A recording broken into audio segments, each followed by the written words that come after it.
Hej alle sammen, velkommen til vloggen. I dag har jeg lidt forskellige ting til jer. Jeg starter lige med en unboxing, og så har jeg lidt andre ting til jer senere. Men jeg tænker bare, at vi starter med den her unboxing her. Dagens video den er sponsoreret af Junkyard. De har sendt mig noget forskelligt tøj. Jeg kunne godt tænke mig noget nyt sommertøj, så jeg har været inde og vælge lidt forskellige ting. Lad os se, hvad der er kommet. Jeg tror lige, jeg sætter den her herned, så er der lidt bedre plads. Det første her, et par nye sneaks. Lad os se, hvad det er for nogen. I kan nok allerede se, hvad det er for en mærke. Det er simpelthen sådan en sko her. ZX Torsion hedder de. Jeg synes, de var mega fede. Sådan lidt fremtidsdesign, om man vil, måske. Nej, jeg tror mere, det er sådan noget... Ej, jeg ved ikke, er det 80'er eller sådan noget, det her? Det er simpelthen, min kæreste siger, det er 90'er design. Jeg synes, der lige var en sjov detalje. Prøv at se her. Man kan skifte de her foran, som sidder her. Jeg synes egentlig, at den der det er meget fede farve. Den glæder mig lige til at prøve. Jeg prøver alle tingene bagefter. Nu pakker jeg dem bare lige op, så kan I se alle tingene. Jeg skal lige huske at sige, at der er en rabatkode på 15%, der hedder Ronny15. Hvis man går ind på Junkyard og minimum bestiller for 500 kroner, så er der 15% i rabat. Lad os se den næste ting her. En ny sommerjakke. Sådan en lækker tynd jakke her fra Patagonia her. Super lækker til en sommeraften, hvor det blæser lidt. Og så er det faktisk lavet ud af genbrugsmateriale. Alt Patagonia, det er lavet af genbrugsplast, så det er godt for miljøet, hvis man er til sådan noget. Jeg synes, den er super fed i rød, og den får så også i nogle andre farver, så jeg. Der er også link til den nede i beskrivelsen, hvis du skulle være interesseret. Den bliver helt sikkert perfekt til Færøerne, hvor det blæser godt og sådan noget. Så den skal jeg helt sikkert have med til Færøerne, den her. En hvid t-shirt. Det synes jeg altid er flot til om sommeren. Jeg skal nok prøve alt sammen bagefter. Den næste ting her. Et par bukser fra LS. Og jeg var faktisk lige inde på nettet og tjekke, hvordan man udtalte det, fordi jeg tror aldrig, jeg har udtalt det rigtigt. Jeg tror, jeg har sagt LSC. Men det er altså LS. Det kommer af italiensk sportsbrand med sådan lidt 90'er vibes. Synes, de var mega fede. Det er simpelthen lige et par sweatpants her, hvor de går ned og spænder ned i bunden. Det kan jeg godt lide. Så kommer vi til noget, jeg har glædet mig til. Back to the 80's. Jeg kan godt lide 80'er. Prøv lige at se de farver her. Hvad siger I så, venner? Et par badebukser fra Quicksilver. Super funky farver, synes jeg. Det her sådan typiske 80'er print med palmer og så lidt lyserød. Stelgrønne og orange. Det er sådan rigtig typisk 80'er print. Der er link ned i beskrivelsen til de her shorts også. Så er der lidt flere ting. Lad os se. Et par lækre ankelsokker fra Adidas, det kan man altid bruge. Et par hvide her, de kommer også til at passe godt til shortsene. Der er 3 par. Jeg mener, det var 100 kroner for sådan en her, de er også nede i beskrivelsen. Og til sidst her, helt basic t-shirt. Jeg kan rigtig godt lide bare basic t-shirts i en basisfarve. Det er simpelthen den her grå. Jeg er også rigtig glad for, og generelt hvide t-shirt har jeg rigtig mange af.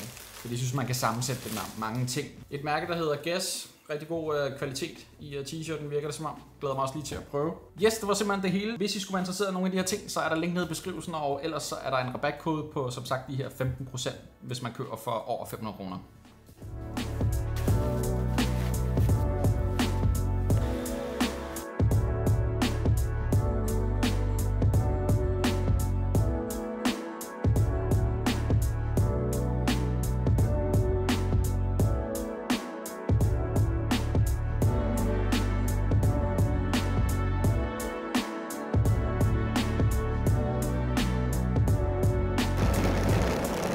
Så er vi på vej ind til byen. Min kæreste hun skal have fjernet en tatovering. Hun fik lavet en tatovering, da hun var 18, som hun har fortrudt.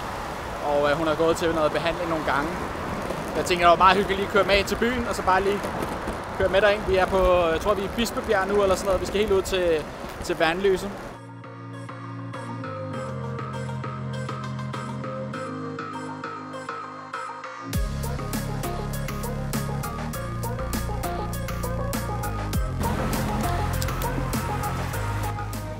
Her der kan I se den tatovering, min kæreste har fjernet nu her. Hvor mange behandlinger var det, du har fået? 8. 8 behandlinger indtil videre. Så den 9. i dag. Så ja, der er stadig et stykke vej nu. Nå, hvordan gik det? Gjorde det ondt? Må vi se? Ja, må man se. Okay, man kan godt se, at det er meget rødt lige her. Det er blodsprængninger. Ja, det ser ud som om det gør nas. Det er ikke rart.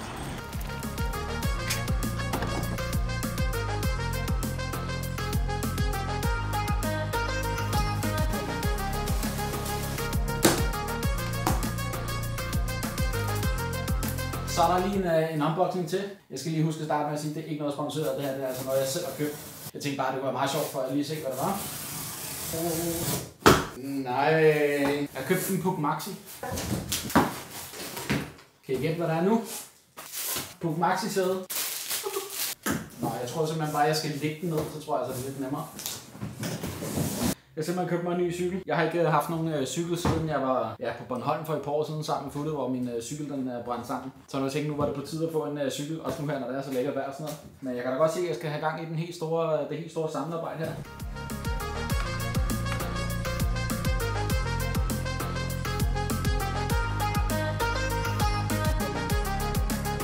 Så blev min cykel samlet færdig. Jeg havde lidt problemer med styret, det fik jeg lige samlet forkert.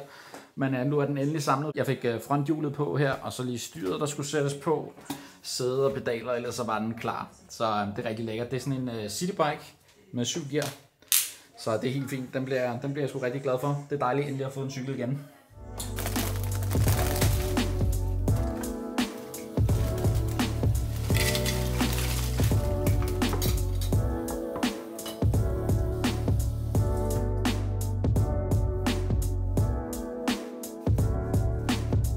Så er der altså lige fredagscykel her. Nachos med ost. Noget god tacosauce her. Og så lige en god guacamole her. Og lidt creme fraise også med noget lidt forskelligt krydderi. Lige i øjeblikket der genudser vi kongerne i Svendborg, så vi tænkte lige, at vi skulle have lidt hyggeligt til det. Så ja, nu er det blevet fredag. Det er dagen efter, siden jeg vloggede sidst. Så nu er der altså bare fredagscykel for alle pengene. Wow.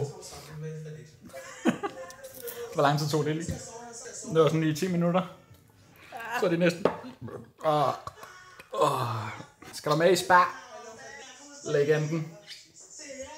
Så sidder jeg lige og redigerer lidt billeder. Som sagt, så skal jeg snart til Færøerne, og derfor har jeg haft lyst til at sidde og kigge lidt på arkiverne til nogle af mine tidligere ture.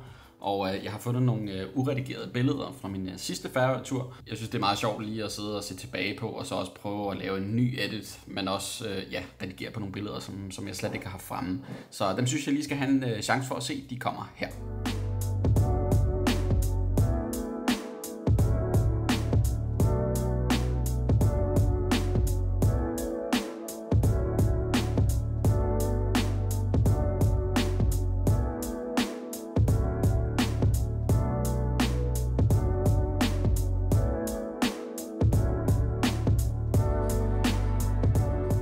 Jeg vil også lige huske at sige til jer, at jeg har et fælles Google Drive, hvor I kan gå ind og downloade billeder, som jeg har taget på mine forskellige rejser. Og nu har jeg lige opdateret den, så der er kommet de billeder med, som I så her. Der kommer nogle af dem ind. Hvis der er nogle flere, I godt kunne tænke jer, så må jeg endelig lige skrive ned i kommentarfeltet, så skal jeg nok prøve at se, om jeg kan finde dem frem, og så lægge dem op på Google Drive. En af mine favoritbilleder, som jeg lige har lagt op, det er det her. Jeg synes virkelig, det er et godt billede, og jeg har faktisk ikke glemt, at jeg havde det. Så, men det er frit tilgængeligt. I kan frit gå ned i beskrivelsen og hente de her billeder. Der er en del af de seneste videoer, der har spurgt, om mig og min kæreste, vi bor sammen. Det gør vi ikke. Vi har månedsdag nu her igen den 24. Så har vi været sammen i 5 måneder. Så ja, det er stadig lidt tidligt. Jeg synes også, det er rigtig rart, når man ikke har været sammen et stykke tid. Jamen, så kan man gå og savne hinanden og sådan noget.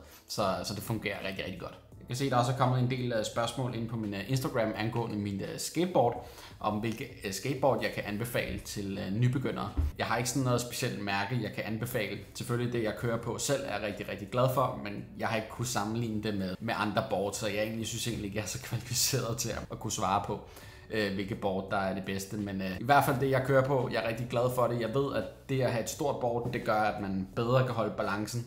Så jeg vil nok sige, at i starten, der skal man nok passe på, at man kan købe et for lille board, der er elektrisk.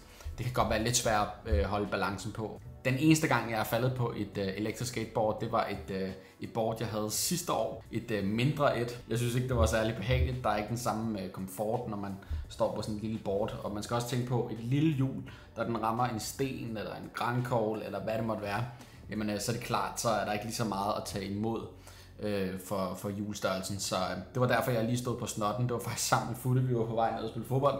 Og så ramte jeg lige sådan en grankogl, og så fløj jeg ellers bare ud over.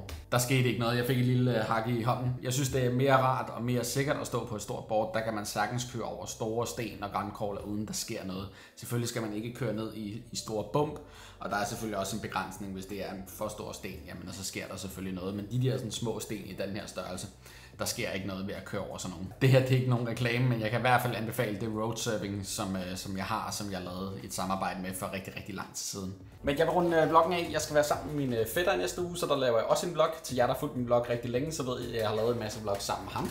Så det glæder mig rigtig meget til. Det bliver sindssygt hyggeligt. Men tusind tak, fordi I så med. Husk at like og subscribe og alt det der. Vi ses. Ha' det rigtig godt. Hej!